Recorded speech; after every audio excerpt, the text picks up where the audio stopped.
Axel dan Alina berseru bersama dan tampak kesal. Axel sangat marah. Apa hak dia? Ini uang keluarga kita. Bagaimana bisa dia menelannya sendiri? Dasar bajingan. Berani sekali dia. Dikiranya kita tidak bisa berbuat apa-apa terhadapnya. Alina juga meraung. Tidak, aku akan pergi mencari bajingan ini sekarang. Aku ingin lihat apakah dia ingin cari mati sekarang. Selama 3 tahun ini, semua makanan dan barang yang dia gunakan itu, yang mana yang bukan diberikan oleh keluarga kita? Oh, sekarang dia sudah hebat, jadi ingin melupakan budi kami begitu? Tak akan. Diam-diam Hiro tertawa. Di dalam hatinya, sekarang dia sudah menyadarinya bahwa kedua orang ini tidak pernah menganggap Reva. Menurut dia, bagaimanapun hebatnya Reva, tetap saja di mata mereka itu dia adalah orang yang tidak berguna. Dalam 3 tahun terakhir, mereka sudah terbiasa memerintah Reva. Mereka bahkan sama sekali tidak peduli kepada perasaan Reva. Dan Reva juga tidak akan berbuat apa-apa terhadap mereka berdua karena Nara. Jadi, asal kedua orang ini kesal, mereka dapat berbuat apa saja dan pergi mencari Reva dan merusuhnya. Diam-diam Hiro berkata dalam hatinya, ributlah kalian, semakin ribut semakin baik. Kalau hubungan antara Reva dan Nara sudah putus nantinya, dia baru memiliki kesempatan untuk mendapatkan Nara. Axel dan Alina sangat ribut dan terus berteriak mengatakan ingin pergi keluar mencari Reva. Tetapi mereka berdua segera dihentikan oleh Hiro. Pa, Ma, kalau kalian langsung mendatanginya seperti ini, dia pasti tidak akan mengakuinya. Aku pikir lebih baik kita memantaunya dulu untuk mendapatkan bukti nyata. Pada saat itu, dia tidak mungkin bisa tidak mengakuinya lagi, ujar Hiro. Axel dan Alina langsung berhenti. Keduanya mengangguk dengan perlahan. Hiro, kau benar. Tetapi bagaimana cara kita mendapatkan buktinya? Tanya Alina. Hiro tersenyum dan berkata, apapun yang terjadi pada Reva, dia pasti tidak akan menyembunyikannya dari Nara. Aku masih memiliki beberapa kenalan di dalam perusahaan, jadi aku akan meminta mereka untuk memperhatikannya saja. Mata Alina berbinar. Benar juga. Kalau begitu, lakukan seperti itu saja.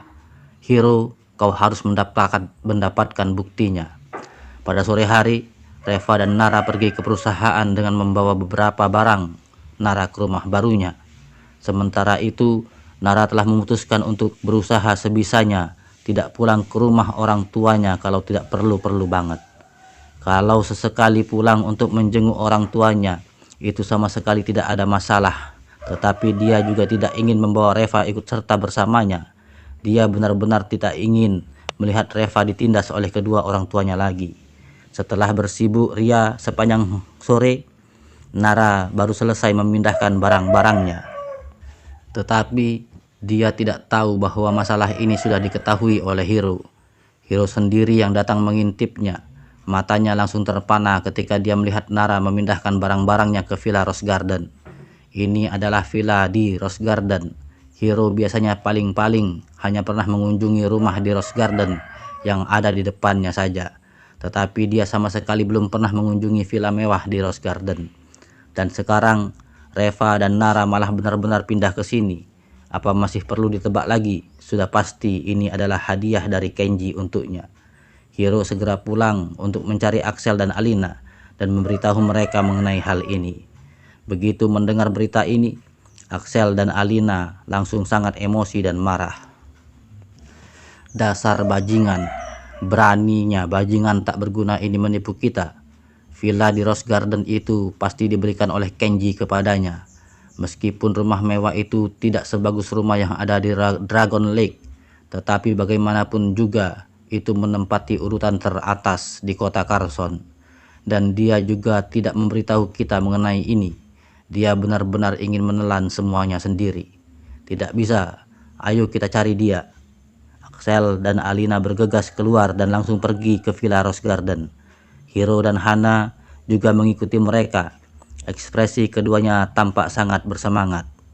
Villa di Rose Garden, seumur hidup mereka tak pernah berani memikirkannya. Kalau Axel dan Alina bisa mendapatkannya, maka di kemudian hari mereka berdua juga akan tinggal di sana. Tinggal di villa itu jauh lebih baik daripada di rumah kecil mereka yang sekarang. Reva dan Nara baru saja selesai memindahkan barang-barang mereka ketika mendengar bel pintu berbunyi. Keduanya membuka pintu dengan ekspresi terkejut. Mereka melihat Axel dan Alina datang dengan wajah yang memucat. Untuk sesaat keduanya tertegun. Tak perlu dikatakan lagi, sudah pasti mereka berbuat datang untuk mencari masalah. Dan benar saja, begitu masuk, Alina langsung meraung. Reva, dasar bajingan, egois kau. Kau sudah lupa ya, 3 tahun ini siapa yang telah merawatmu? Beraninya kau memperlakukan kami seperti ini. Kau masih punya hati nurani atau tidak? Nara mengerutkan keningnya dan bertanya, Ma, apalagi yang mau kau lakukan? Menurutmu, apa yang mau aku lakukan? Jangan kira aku tidak tahu ya. Dia pasti telah menerima puluhan miliar dari si Kenji itu. Nilai ini baru saja mereka bicarakan saat di perjalanan ke sini tadi. Mereka hanya ingin menggertak dan melihat apakah mereka bisa mendapatkan sesuatu. Reva dan Nara tampak bingung. Puluhan miliar? Dapat dari mana? Ma, Kau dengar dari siapa? Sejak kapan Direktur SIM memberikan aku puluhan miliar? Reva bertanya dengan heran. Nara juga tercengang. Ma, apa kau telah ditipu oleh seseorang? Direktur SIM hanya memberikan sebuah perusahaan kepada Reva. Bagaimana mungkin ada puluhan miliar? Kalau tak percaya, kalian boleh pergi dan tanyakan kepada Direktur SIM saja. Melihat reaksi keduanya, Axel dan yang lainnya tampak cemberut. Sepertinya mereka memang tidak punya banyak uang. Alina mengibaskan tangannya. Untuk apa aku bertanya kepadanya? Dia itu satu komplotan dengan kalian. Sudah pasti tidak akan mengatakan yang sebenarnya kepadaku. Reva, aku tanya kepadamu. Kau bilang Kenji hanya memberikan sebuah perusahaan kepadamu kan? Reva mengangguk, ya. Dan Alina langsung bertanya lagi, lalu bagaimana dengan rumah ini? Tadi ketika aku datang, aku sudah mencari tahu. Rumah ini bernilai lebih dari 50 juta dolar. Reva, kau jangan memberitahuku bahwa rumah ini jatuh dari langit. Tiba-tiba Reva tersadar dan berkata, Ma, ternyata maksudmu mengenai rumah ini. Rumah ini diberikan Paman Geni dan teman-temannya kepadaku. Tadi siang kan ada pesta perayaan, jadi mereka memberiku rumah ini. Axel dan Alina tampak terkejut. Si tua Geni dan teman-temannya yang memberikan rumah ini kepadamu. Kau tidak salah. Rumah ini harganya 50 juta dolar lebih. Berarti masing-masing dari mereka mengeluarkan sekitar 5 juta dolar. Si tua Geni itu sangat murah hati sekali. Dengan cemberut, Nara berkata, investasi mereka kali ini mendapatkan pengembalian 10 kali lipat. Kalau investasi 10 juta, berarti mereka bisa mendapatkan 1 miliar lebih. Jangankan rumah ini, perabotan-perabotan dalam rumah ini pun semua dibeli oleh mereka. Aku sudah mencari tahu, perabot-perabot ini harganya sekitar 4 atau 5 juta dolar semuanya. Karena mereka semua telah mendapatkan untung, jadi mereka rela untuk membelinya dan bermurah hati kepada kami. Keluarga kita tidak mendapatkan untung, jadi tentu saja tak mampu untuk bermurah hati. Axel dan Alina langsung merasa tidak enak hati saat teringat mereka yang memaksa Nara untuk tidak menginvestasikan 2 miliar pada waktu itu. Kalau pada waktu itu mereka menginvestasikan 2 miliar, itu bukankah sekarang sudah menjadi 20 miliar atau mungkin hampir 30 miliar? Apalagi mereka sendiri yang telah menyia-nyiakan kesempatan ini. Setelah hening sesaat, lalu tiba-tiba Hana berkata, jadi untuk apa kakak ipar dan kakak sengaja pindah ke sini secara diam-diam? Kenapa tidak memberitahu papa dan mama waktu kalian berdua pindah ke sini? Apa kalian berencana untuk tinggal berdua di sini dan hidup dengan nyaman, dengan menikmati dunia kalian berdua, lalu sengaja membiarkan kedua orang tuamu tetap tinggal di rumah tua yang gelap, lembab, bobrok, dan sempit itu? Kak, kau dulu tidak seperti ini. Dulu kau sangat berbakti. Mengapa sekarang kau telah berubah? Alina langsung merasa kesal dan bertanya, Reva, sebenarnya apa maksudmu? Si tua Geni dan teman-temannya memberikan keluarga kita sebuah rumah, tetapi mengapa hanya kalian berdua yang pindah ke sini? Papamu dan aku belum terlalu tua saja. Kalian sudah berencana untuk membuang kami begitu saja. Lalu bagaimana kami bisa mengharap dan mengandalkan menantu kami setelah kami pensiun nanti? Aku rasa kau tidak meracuni kami saja sudah bisa dikatakan bahwa kau masih memiliki sedikit hati nurani. Dengan tak sabar Nara berkata, Ma, apa yang kau katakan itu? Paman Geni sendiri yang memberikan rumah ini kepada Reva. Apa hubungannya dengan keluarga kita? Investasi ini dipimpin oleh Reva. Paman Geni dan yang lainnya berinvestasi di tempat Reva. Pada waktu itu, saat perusahaan kami ingin berinvestasi, kau sendiri yang memaksa untuk menarik diri. Tidak peduli apakah itu keluarga kita ataupun perusahaan kita, semua itu tidak ada hubungannya dengan masalah ini. Alina langsung membeku dan tidak bisa berkata-kata. Dalam kasus ini, Putri Austin yang sebelumnya dia masih bisa mengatakan bahwa obat dari farmasi Sulah yang telah menyembuhkannya. Tetapi kali ini, bagaimanapun caranya, dia tidak akan dapat menghubungkannya dengan masalah ini. Dan pada saat ini, tiba-tiba mendengus dingin.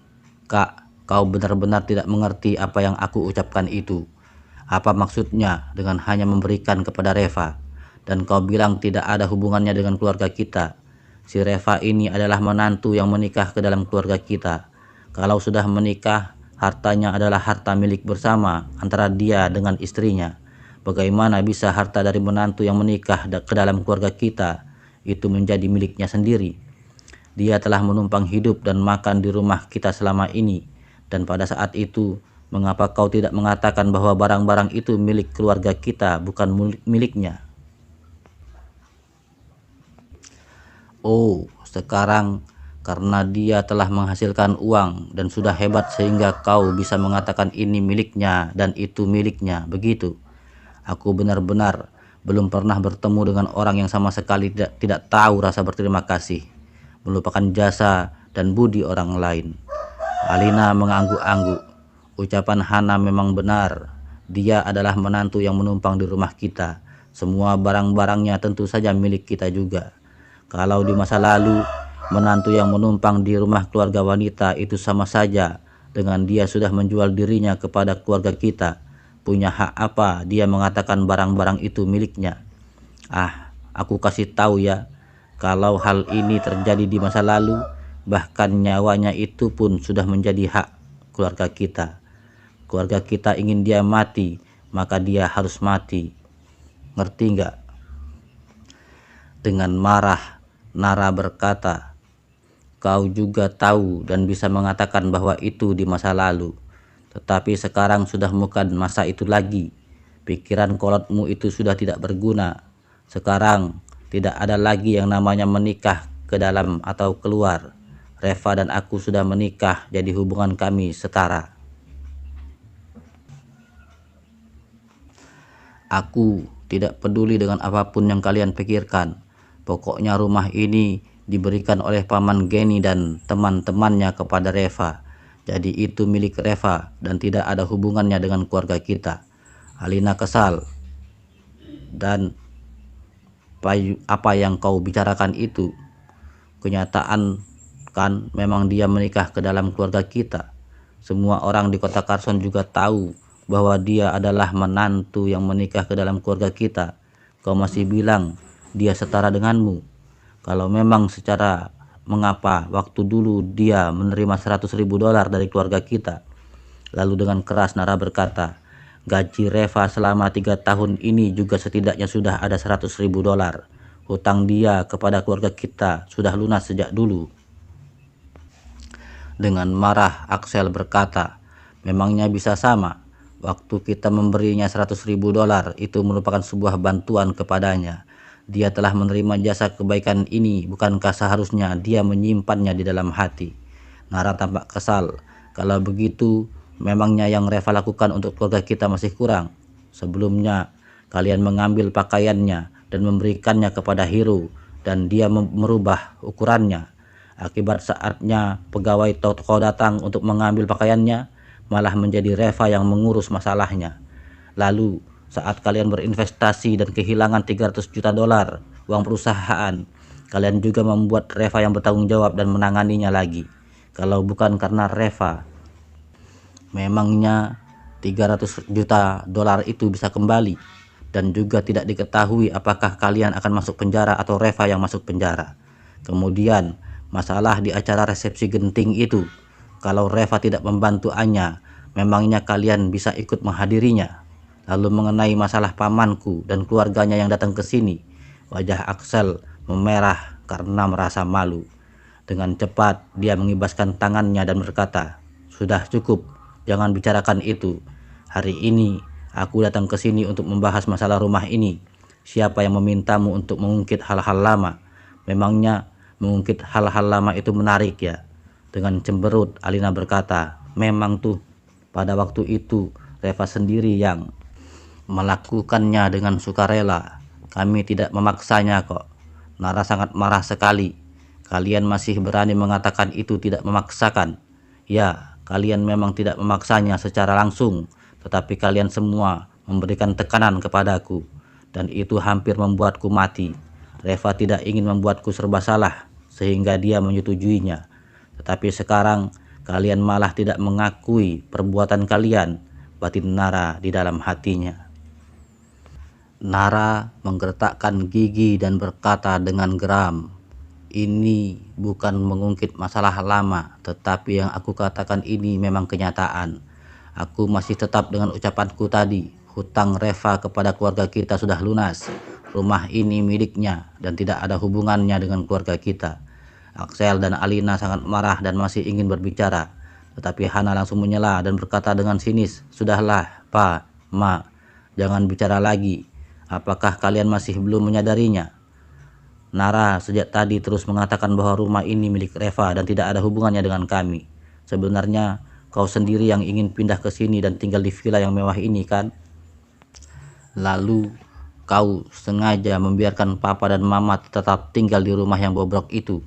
Dengan kata lain, kau hanya ingin menyingkirkan kedua orang tuamu saja, iya kan?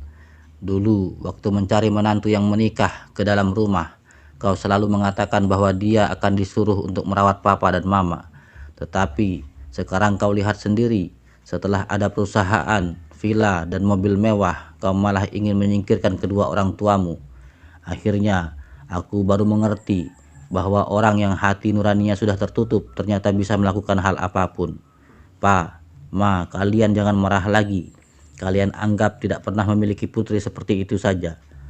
Bagaimanapun juga kalian masih ada aku. Tenanglah, meski kehidupanku sangat sulit sekalipun, aku pasti akan berbakti kepadamu dan merawat kalian di masa tua kalian. Hiro, kau mendukungku atau tidak? Hana, ucapanmu benar. Sekarang kita itu harus punya hati nurani, tidak memilih bagai kedua orang tuamu untuk membesarkanmu. Berapa banyak kesulitan dan pengorbanan yang telah mereka lalui selama bertahun-tahun. Pa, Ma, sudah kalian. Kalau kita yang sebagai anak-anaknya tidak berbuat, apakah masih layak dikatakan sebagai manusia? Pa, Ma, meskipun aku bukan menantu yang menikah ke dalam keluarga kalian, tetapi kalian juga selalu memperlakukan aku seperti putra kalian. Bagiku, kalian adalah mertuaku. Nara juga tak peduli seberapa sulit dan lelahnya, aku pasti akan tetap menjaga dan merawat kalian dengan baik. Setelah mereka saling mengatakan hal itu, membuat Axel dan Alina menangis. Nara, papamu selalu berusaha keras waktu kau kecil sepanjang hidup kami untuk menyolahkanmu dan memberikan pendidikan kepadamu yang lebih baik. Adikmu pun selalu putus sekolah sejak awal hanya karena ingin tetap membiarkanmu melanjutkan sekolahmu.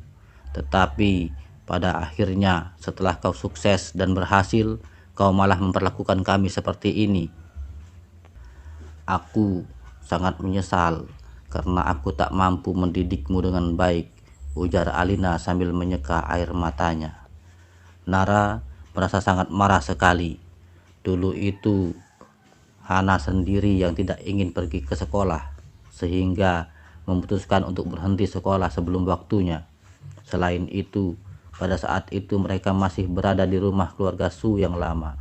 Pada waktu itu, keluarga Su masih memiliki perusahaan farmasi Su, dan itu bukan masalah yang sulit baginya untuk pergi ke sekolah.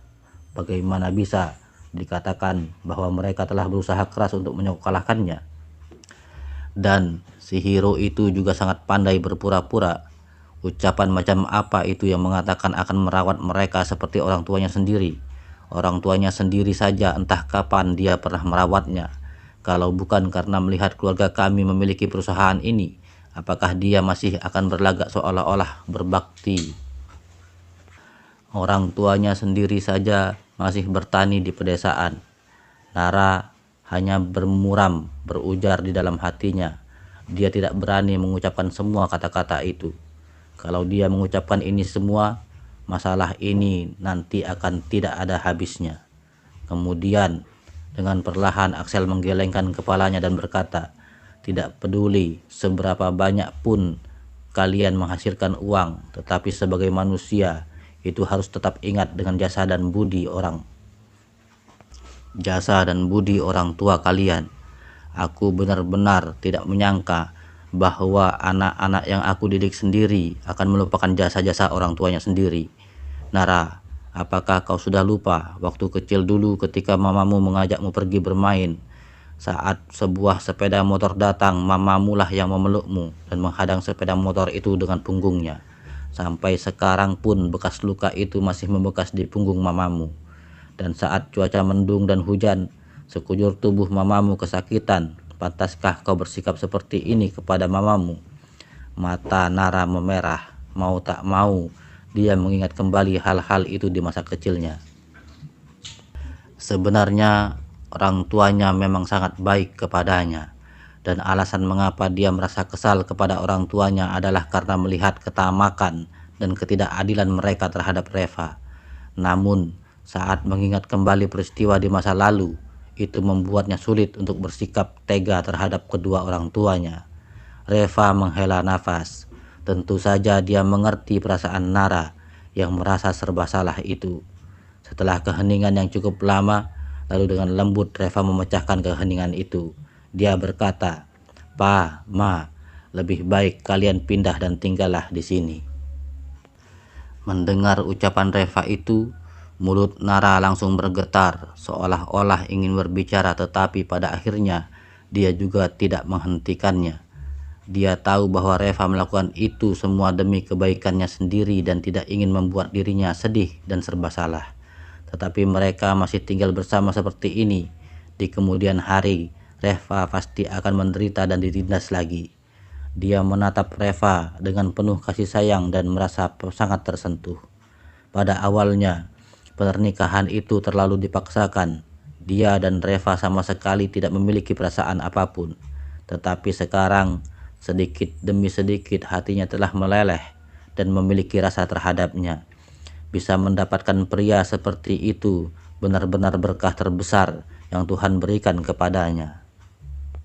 Mendengar ucapannya, Alina sangat gembira. "Reva, benarkah ucapanmu itu? Aduh, aku sudah bilang kan, anak ini memang paling pengertian. Kalau begitu, papamu dan aku akan pindah dan tinggal di sini. Hero, ayo bawa mobilmu dan antar kami pulang untuk berkemas. Dan juga panggil seseorang untuk memindahkan barang-barang ke rumah ke sini." Axel, yang lebih banyak diam, langsung mengibaskan tangannya. "Apa yang ingin kau pindahkan ke sini? Kau bawa saja beberapa pakaianmu ke sini. Di sini semuanya ada dan sudah lengkap. Apalagi semuanya juga baru. Barang-barang lama di rumah itu tidak perlu dibawa lagi. Alina mengangguk-angguk. Ya, benar. Perabotannya baru semua. Untuk apa kita menggunakan perabot lama lagi? Ayo pulang dan kemasi pakaianmu. Lalu dengan gembira, mereka berempat pergi meninggalkan Reva dan Nara di ruangan itu yang saling menatap. Tadi mereka masih meneteskan air mata, tetapi ketika mendengar bahwa mereka diperbolehkan pindah ke sana, langsung tersenyum dengan lebar. Nara tampak tak berdaya. Dia menghela nafas dan berkata, "Reva, maafkan aku." Reva mengibaskan tangannya dan berkata, "Nara, aku sudah pernah bilang, kita ini suami istri, tidak perlu meminta maaf kepadaku." Nara berkata, "Tapi mereka..." Reva langsung menyela ucapannya, "Tidak apa-apa. Rumah ini hanya ditinggali sementara saja agar memudahkan kau pergi bekerja. Tunggulah sebentar lagi, nanti kita akan cari rumah yang kau sukai. Bagaimana?" Nara tersenyum dan berkata, "Oh, jadi kau sudah banyak uang nih sekarang, sudah bisa beli rumah baru." "Rumah ini sangat indah, untuk apa beli yang baru lagi?" Reva tertawa. "Meskipun rumah ini indah, tetapi tidak cocok untukmu. Aku akan membelikanmu yang lebih indah lagi." Nara langsung meraih tangan Reva dan berbisik, "Reva, asalkan kau bersamaku, aku rela tinggal di mana saja. Kau juga jangan menghambur-hamburkan uang, oke?" Reva tertawa. "Tenang saja, bagaimana bisa ini dianggap menghambur-hamburkan uang? Kali ini kita sudah menginvestasikan 3 miliar dolar. Kenji bilang bahwa dia akan memberikan 10% saham SIM Groupnya kepada kita. Dengan pengaturan ulang SIM Group sekarang, dengan cepat itu akan menjadi perusahaan yang bernilai ratusan miliar. Dan saat itu investasi kita akan menjadi puluhan miliar. Kalau sudah begitu, masalah membeli rumah seperti ini hanya masalah sepele saja kan?" Nara terkejut. "Kenji, dia benar-benar mengatakan seperti itu? Memberikan 10% sahamnya? Murah hati sekali dia." Reva tersenyum dan berkata, "Eits, jangan lupa, kan aku yang mengajaknya melakukan investasi ini." Sebenarnya Reva masih memiliki sesuatu yang belum dia katakan. Alasan Kenji memberinya saham untuk itu karena dia ingin mengikatnya dengan kuat ke perusahaan SIM Group. Dengan ilmu medis Reva itu, asalkan SIM Group dapat mengikat Reva bersamanya, maka mereka tidak perlu mengkhawatirkan sumber daya medisnya lagi di kemudian hari. Dan selama konferensi pertukaran medis dari 6 provinsi selatan itu tetap berlanjut, Reva pasti akan dapat mengamankan sumber daya medis yang cukup untuk SIM Group. Sebenarnya inilah tujuan utama Kenji. Asalkan Reva bergabung bersama SIM Group, maka SIM Group juga tidak akan runtuh. Bahkan semakin lama akan menjadi semakin baik. Kenji adalah seorang pengusaha sehingga pemikiran dan pandangannya sangat cerdas. Bahkan orang bodoh pun akan rela menggunakan 10% sahamnya untuk ditukar dengan perusahaan besar yang bernilai puluhan atau bahkan ratusan miliar. Tiba-tiba bel pintu berbunyi. Nara tertegun sejenak. Apakah mereka kembali dengan begitu cepat? Dia berjalan ke depan untuk membuka pintu dan mendapati Tiger yang berdiri di depan pintu. Dengan senyum terlukis di wajahnya. "Direktur Su, Tuan Lee, selamat atas rumah baru kalian ya. Aku telah membelikan hadiah kecil-kecilan untuk kalian berdua. Anggap saja sebagai sedikit ketulusan dari hatiku." Nara langsung terkejut. "Tiger, untuk apa kau begitu sungkan? Kita ini masih kalangan sendiri. Kau telah membantu perusahaan menghasilkan begitu banyak uang dan kami pun belum pernah memberikan apapun kepadamu." Dengan cepat, Tiger mengibaskan tangannya. "Direktur Su, jangan berkata seperti itu. Dulu aku ini seorang preman jalanan. Kalau bukan karena Tuan Lee yang mengajak aku ke dalam bisnis ini, mungkin sekarang ini aku sedang minum-minum dan taruhan. Entah di mana, bagaimana mungkin aku bisa berjalan di jalan yang benar." Kali ini Tuan Lee lah yang membuatku mendapatkan keuntungan yang besar, dan dalam lubuk hatiku yang terdalam, aku benar-benar sangat berterima kasih kepadanya. Ini hanya sedikit ketulusan dariku saja. Kalian harus menerimanya. Kalau tidak, aku akan bolos kerja dan tidak masuk kerja besok. Mendengar ucapannya ini, mau tidak mau Reva dan Nara saling menelan matanya dan menerima hadiah tersebut. Tiger yang brengsek ini sebenarnya cukup menarik juga. Oke, karena Tiger sudah sangat tulus, mari kita terima hadiahnya, ujar Reva sambil melambaikan tangannya. Nera mengangguk. Melihat itu, Tiger sangat gembira, lalu dia mundur selangkah. Tuan Lee, Direktur Su, hadiahnya ada di halaman. Kalian datang dan lihatlah. Reva dan Nara langsung terperanjat. Waduh, apa yang tidak bisa diserahkan ke tangan mereka secara langsung. Mereka berdua berjalan ke halaman dan mendapati ada 2 buah mobil mewah yang terparkir di halaman. Sebuah Maserati Quattroporte berwarna putih dan Mercedes-Benz tipe G berwarna hitam. Nara tercengang. Inikah hadiah dari Tiger? Tiger menyerahkan 2 buah portofolio kepadanya dan berkata, Tuan Lee dan Direktur Su, aku tidak tahu apa yang kalian suka, jadi aku membelinya sesuai dengan preferensiku sendiri. Aku ini yang kasar, jadi menyukai hal-hal yang heboh seperti itu. Berarti Quattroporte ini sangat cocok untuk karakter Direktur Su, sedangkan Mercedes-Benz tipe G ini jika dikenal juga pantas oleh Tuan Lee. Yang keren. Jadi aku memutuskannya sendiri untuk membeli kedua mobil ini. Kalau ada hal lain yang kalian berdua butuhkan, silahkan katakan saja. Aku akan segera pergi dan meminta mereka untuk mengubahnya. Mata Nara yang indah langsung melebar. Hadiah yang kau katakan itu adalah 2 mobil ini. Tiger mengangguk. Ya, tentu saja. Kalau hanya memberi mobil sepertinya terlalu polos. Jadi aku juga telah memesankan 2 jam tangan kapal untuk kalian. Tetapi periode pemesanan jam tangan seperti ini cukup lama, sehingga perlu dipesan dari kantor pusat. Diperkirakan akan memakan waktu sekitar 2 bulan baru bisa tiba di sini. Nara langsung berseru, Kau memesan jam tangan apa? Mengapa perlu waktu yang begitu lama untuk memesannya? Tiger menggaruk kepalanya dan berkata, sepertinya patah apa atau plipe apa gitu. Nara langsung terperangah. Patek plipe? Tiger langsung mengangguk. Ya, itu dia namanya. Maaf, aku tidak terlalu paham mengenai jam tangan. Yang aku tahu hanya Rolex dan jam tangan emasnya yang besar saja. Tetapi Tuan Lee dan Direktur Su beda dengan aku yang hanya orang kasar. Kalau aku membelikan kalian Rolex, itu berarti benar-benar telah dianggap menghina kalian. Jadi aku menanyakan kepada sepupuku, dia yang memberitahukan aku merek jam tangan ini. Jam tangan ini cukup istimewa. Ini pertama kalinya aku mengetahui bahwa pemesanannya cukup merepotkan. Nara benar-benar terpana. Jam tangan merek itu benar-benar begitu terkenal dan sangat berharga. Apalagi jika dibuat sesuai dengan pesanan, itu akan lebih menakutkan lagi. Berapa harga 2 jam tangan yang kau pesan ini? Tanya Nara dengan suara yang sedikit bergetar. Tiger berkata, tidak banyak, hanya 3 atau 4 juta dolar saja. Tubuh Nara langsung bergetar.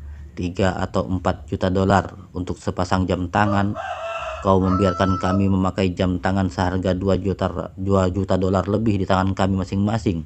Tiger, ini terlalu berharga. Kami tidak bisa menerimanya. Nara berkata dengan gugup. Tiger langsung menjawabnya. Direktur Su, kalau kau mengatakan seperti itu, sama saja dengan tidak memberi wajah kepadaku. Hadiah yang aku berikan ini mana bisa dibandingkan dengan villa yang diberikan si tua Geni dan teman-temannya itu. Harga villa ini saja 50 juta dolar lebih, sedangkan aku hanya berikan hanya sebesar 10 juta dolar. Aku sendiri saja merasa tidak enak hati memberikan hadiah murah seperti ini. Kalau kau tidak mau menerimanya, di kemudian hari aku juga tidak berani lagi untuk bertemu dengan kalian. Nara tampak tidak enak hati. Tiger, itu tidak sama. Villa ini diberikan oleh Paman Geni bersama dengan teman-temannya. Sedangkan kau memberikan barang yang sangat berharga ini sendirian saja. Ini terlalu banyak. Tiger tertawa. Direktur Su, tidak bisa dikatakan seperti itu. Si tua Geni dan yang lainnya mengumpulkan selusin orang untuk berinvestasi hingga nilainya mencapai 2 miliar. Sedangkan aku sendiri sudah menginvestasikan 1 miliar lebih. Kalau dihitung dari keuntungannya, apa yang aku dapatkan itu sudah hampir menyamai keuntungan selusin orang itu. Nara tidak dapat langsung menjawabnya. Dia hanya bisa menatap Reva dan dengan tidak berdaya. Reva tersenyum dengan lembut dan berkata, "Sudahlah Tiger, kau juga jangan mengucapkan kata-kata sungkan seperti ini lagi. Lain kali jangan hambur-hamburkan uangmu. Kita ini sudah seperti keluarga, tidak perlu membanding-bandingkan ini semua.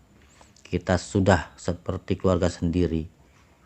Tiger tampak bahagia. Dia mengangguk-angguk dan berkata, "Ngerti. Nara tercengang. Dia ingin Reva menolak kedua jam tangan itu, tetapi dia tidak menyangka Reva malah langsung menerimanya begitu saja, dengan alasan bahwa jangan membuat Tiger merasa malu. Bukannya seharusnya mereka yang merasa malu. Dia tidak tahu bahwa Tiger senang sekali, hingga hampir terharu. Ucapan yang Reva katakan tadi itulah sebenarnya yang paling penting untuk Tiger. Tiger meletakkan kedua portofolionya di sini dan mengucapkan sampai jumpa. Dan tidak lama kemudian, Axel dan Alina datang ke sini setelah Reva dan Nara baru saja masuk kembali ke dalam rumahnya. Halaman rumah ini sangat besar, itu cukup untuk memarkir 3-5 buah mobil, seperti sedang bermain saja. Axel menghela nafas dengan penuh emosional. Alina merasa sangat senang, tentu saja. Aku tadi sempat bertanya kepada pengelola properti di sini. Villa ini adalah villa yang paling mahal di sini. Halamannya sangat luas, mungkin sekitar beberapa ratus meter persegi dengan 2 garasi di dalamnya. Kalau hanya diparkir beberapa mobil, bukankah itu benar-benar seperti sedang bermain-main saja? Kau lihat kolam renang di sebelah sana, indah sekali. Hana juga bahkan lebih bersemangat. Ma, nanti aku akan menelpon teman-temanku dan mengajak mereka melihat kolam renang rumah kita. Setiap kali selalu bercerita kepadaku bahwa mereka mengenal orang kaya yang rumahnya ada kolam renangnya. Sekarang aku akan membiarkan mereka lihat apa itu yang dinamakan orang-orang yang benar kaya. Alina mengangguk. Ya, sudah seharusnya. Berapa banyak orang yang meremehkan kita dahulu. Sekarang biarkan mereka melihatnya sendiri. Axel, aku telah memutuskan. Nanti setelah barang-barang aku selesai dipindahkan ke sini, aku akan mengajak teman-temanku berkunjung ke sini. Axel mengangguk-angguk. Itu sudah pasti. Kita akan pindah ke rumah baru, jadi setidaknya harus mengundang beberapa teman untuk berkunjung dan mengobrol. Nanti kita makan malam di rumah. Aku juga akan menelpon teman-teman lamaku. Ketiga orang itu sudah tidak sabar untuk memamerkan di depan teman-teman mereka.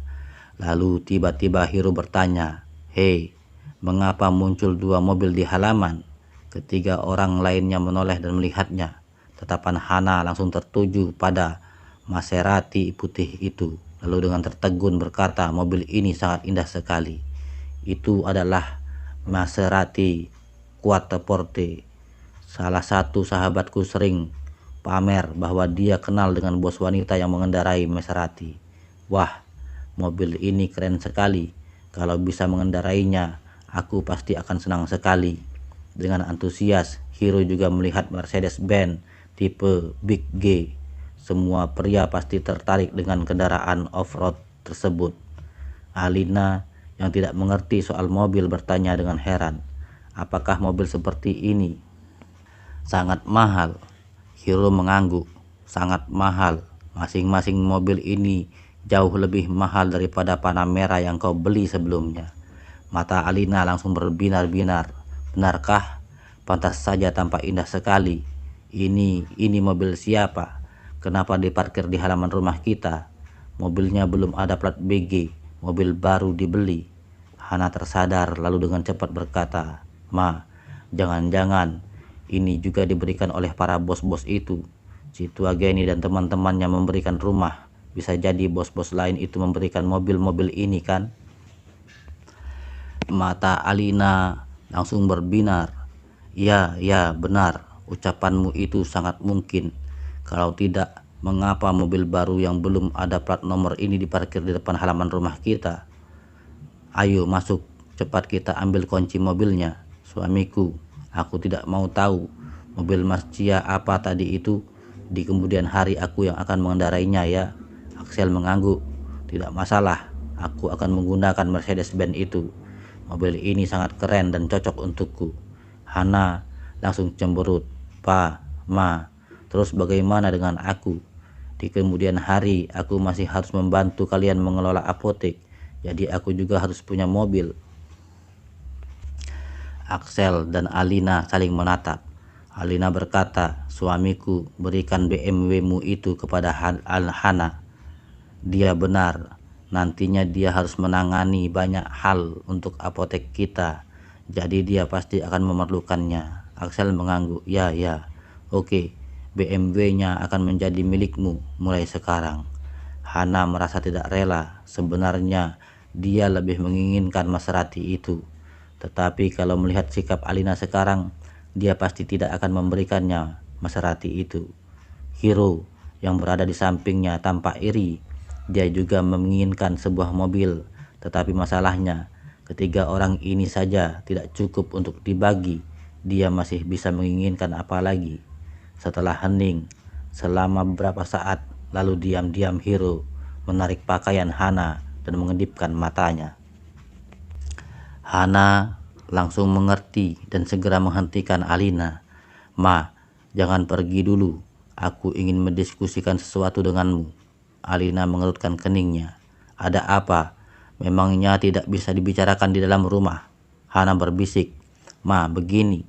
Aku lihat si Kenji itu juga tidak akan memberikan uangnya kepada kita lagi. Lebih baik kita ambil saja perusahaan ini. Bagaimana? Axel dan Alina saling menatap dengan heran. Keduanya merasa tidak rela, tetapi mereka juga tahu bahwa saat ini situasinya di luar kendali mereka. Dengan marah Alina berkata, "Hah, ini semua gara-gara si Reva tak berguna itu. Seharusnya dia yang disalahkan. Suruh dia meminta uang, malah akhirnya mendapatkan perusahaan. Memangnya mengelola sebuah perusahaan itu mudah?" Axel mengibaskan tangannya. Sudah. Anggap saja kali ini kita memberikan budi kebaikan kepada Kenji. Sudah, begitu saja. Alina juga tidak punya pilihan lain. Mau tak mau dia hanya bisa menerimanya. Tetapi Hana buru-buru berkata, "Pa, Ma, kalau begitu siapa yang akan kau suruh untuk mengelola perusahaan ini? Perusahaan ini tidak bisa diserahkan kepada si Reva yang tak berguna itu begitu saja kan?" Axel dan Alina mengerutkan keningnya bersamaan. Mereka memang belum memikirkan akan masalah ini. Axel berkata, "Bagaimana kalau aku saja yang mengelolanya?" Hanya mengelola perusahaan saja, itu tidak sulit untukku. Alina mengangguk, tetapi dengan cepat Hana berkata, "Pa, kau sudah berumur. Untuk apa ikut campur dalam masalah ini lagi? Memangnya berapa banyak direktur perusahaan yang pernah kau temui yang ikut andil dalam mengelola manajemen perusahaan? Kalau kakak, dia kan masih muda, apalagi dia juga harus menghalangi orang-orang dari keluarga Su itu untuk membuat masalah di perusahaan. Sehingga mau tak mau dia harus turun tangan sendiri. Tetapi ini kan hanya perusahaan kecil, untuk apa kau repot-repot menanganinya? Perusahaan yang baru saja didirikan pasti akan sibuk terus sepanjang hari. Nantinya kau bahkan tak punya waktu untuk mencari teman-temanmu lagi. Untuk apa merepotkan dirimu sendiri?" Axel melirik Hana dan berkata, "Hana, Kalau kau ingin mengatakan sesuatu, langsung katakan saja. Hana tersenyum. Pa, aku hanya berpikir bahwa nantinya aku akan mengelola apotek itu kan. Jadi Hiro, dia kan masih menganggur. Hiro juga pernah mengelola perusahaan sebelumnya dan dia juga pandai berbisnis. Bagaimana kalau kita membiarkan Hiro saja yang mengambil alih perusahaan itu? Kebetulan kau juga bisa lepas tangan dan tidak perlu mengkhawatirkan perusahaan itu lagi. Biar Hiro saja yang mengurus dan menanganinya. Penghasilan yang didapatkan tiap bulan semuanya dibawa pulang ke rumah saja, sehingga kau dan mamaku bisa hidup dengan senang dan nyaman. Bukankah itu sangat bagus? Axel tampak ragu. Apa bisa seperti itu? Perusahaan itu didirikan oleh Kenji untuk Reva. Kalau aku yang menanganinya itu tidak masalah. Tetapi kalau Hiro yang menanganinya, aku khawatir Nara akan berteriak lagi. Hana langsung menjawab, Pa, peduli amat dia teriak atau tidak. Memangnya kau belum sadar ya? Kedua orang ini sedang berencana untuk memisahkan diri dari kita. Kali ini mereka pindah ke villa ini saja, sama sekali tidak memberitahukan kita. Mereka memang tidak ingin kita tinggal di sini. Kalau Reva yang menangani perusahaan ini, nantinya semua uang akan jatuh di tangan mereka. Dan kalau di kemudian hari mereka sudah kaya dan hebat, apakah kau masih bisa mengatur mereka? Mendengar ucapannya itu, Alina langsung mengangguk. Ucapan Hana benar. Suamiku, kita harus waspada terhadap Reva. Orang ini terlalu jahat. Axel mengangguk-angguk dan ucapan Hana itu juga membuatnya waspada. Ya, kau benar. Baiklah, diputuskan begitu saja. Biar Hiro saja yang mengelola perusahaan ini. Hana merasa sangat gembira. Hiro juga gembira sekali. Lalu mereka berempat masuk ke rumah dan seolah setelah barang-barang mereka diletakkan dengan baik, kemudian Axel dan Alina langsung mencari Nara dan meminta kunci mobil untuk kedua mobil yang ada di luar itu. Saat Nara mendengarnya, dia hampir meledak karena marah. Pa, Ma, mobil itu diberikan oleh Tiger untuk aku dan Reva. Untuk apa kalian memintanya? Kalian kan sudah ada mobil. Alina langsung berkata, apa maksudnya dengan kami sudah ada mobil? Kita berdua hanya memiliki satu BMW jelek itu. Seperti itu yang kau katakan sudah ada mobil. Kalau papamu pergi keluar, aku harus naik taksi kemana-mana. Kalau aku yang keluar, gantian papamu yang tidak punya mobil. Coba kau bilang, memangnya ini seperti kehidupan manusia? Nara terdiam. Pa, Ma, waktu dulu saat kita belum punya mobil juga tidak ada masalah kan? Kalian berdua dulu juga tidak ada banyak hal yang perlu dilakukan sehingga tidak perlu memerlukan mobil juga. Kenapa sekarang tiba-tiba kalian berdua sangat membutuhkan mobil? Dengan marah Alina berkata, bagaimana bisa tidak butuh? Dulu kami khawatir hal itu akan mempengaruhi pekerjaanmu sehingga kami tidak mengatakannya kepadamu. Tetapi memangnya kau benar-benar mengira bahwa kami di rumah itu hanya ongkang-ongkang kaki seperti orang yang numpang di rumah saja? Kau kira mudah ya bagi kami membesarkan kalian hingga seperti sekarang ini? Kami juga ada banyak hal yang perlu dilakukan. Dengan marah Axel berkata, untuk apa kau mengatakan ini semua kepadanya? Kalau dia bisa memahami kita, apakah kita berdua masih perlu seperti sekarang ini? Dulu waktu kita tidak punya mobil, aku juga tidak ingin membuatmu stres dengan menambah tekanan seperti ini. Aku tidak mengatakan apapun mengenainya. Tetapi sekarang kita sudah punya mobil. Lantas apa salahnya kalau aku dan mamamu mengendarai mobil? Lagi pula mobil ini juga tidak dipakai kok. Nara langsung berkata, bagaimana tidak terpakai? Maserati itu akan aku pakai untuk pergi bekerja. Sedangkan Mercedes-Benz itu akan dipakai Reva untuk pergi bekerja. Alina langsung menjawab, Reva pergi bekerja menggunakan mobil untuk apa? Dia bisa menggunakan sepeda listriknya. Apa dia takut orang-orang mentertawainya karena menggunakan mobil mewah seperti itu ke tempat kerja?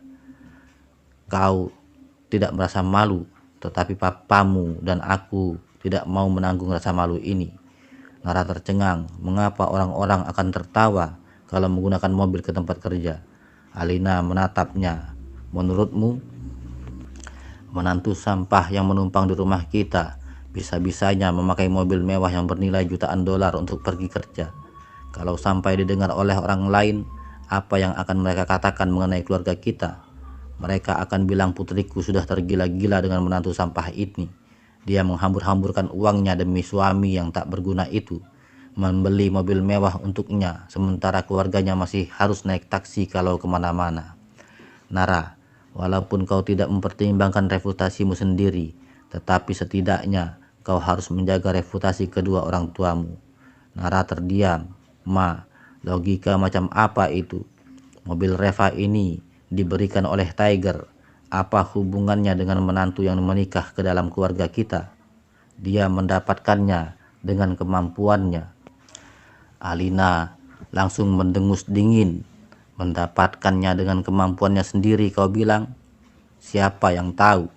Orang-orang tidak tahu apa yang telah dia lakukan. Yang hanya mereka ketahui adalah dia menikah ke dalam keluarga kita dan kau membelikannya mobil mewah.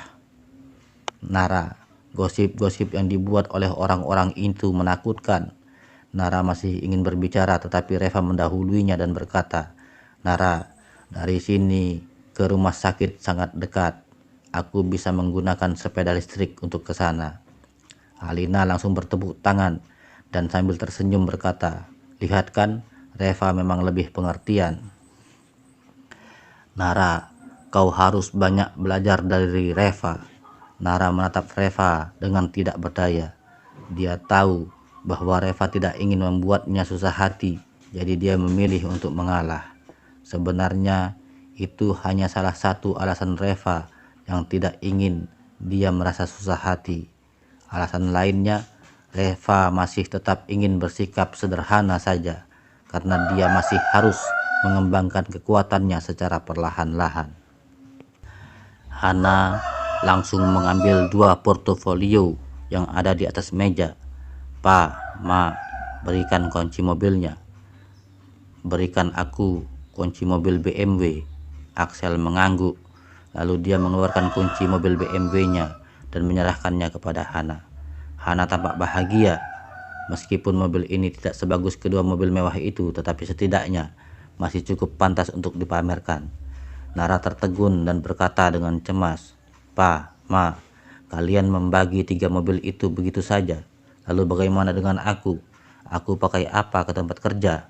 Saat Axel dan Alina mendengar ucapan itu, mereka semua seperti baru tersadar kembali. Pada saat itu, mereka ingat bahwa mereka hanya punya 3 buah mobil. Kalau mereka bertiga membaginya, maka Nara tidak mendapatkan mobil lagi. Hana merasa sedikit bersalah, lalu dengan cepat berkata, Kak, perusahaanmu dekat dari sini, untuk apa membawa mobil ke kantor? Nara langsung marah, kau kan tidak perlu bekerja, untuk apa kau membawa mobil? Hana tampak panik, mengapa kau bicara seperti itu?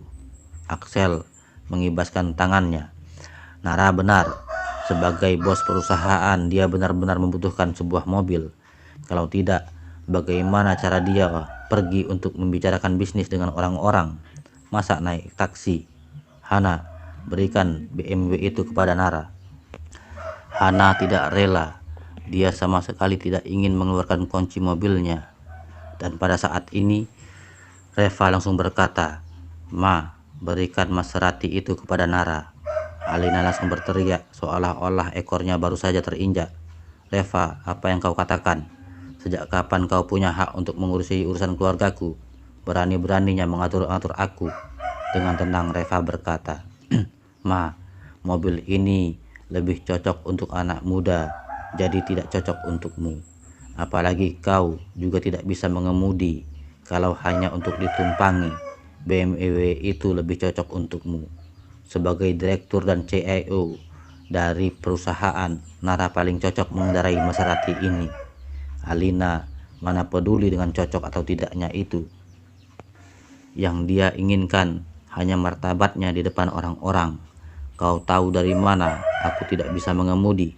Memangnya aku tidak bisa pergi belajar kalau aku tidak bisa mengemudi? Reva, ini adalah urusan keluargaku. Sejak kapan kau punya hak untuk ikut campur ke dalamnya? Teriak Alina dengan keras. Nara berbisik, "Sudahlah Reva, aku bawa BMW itu saja."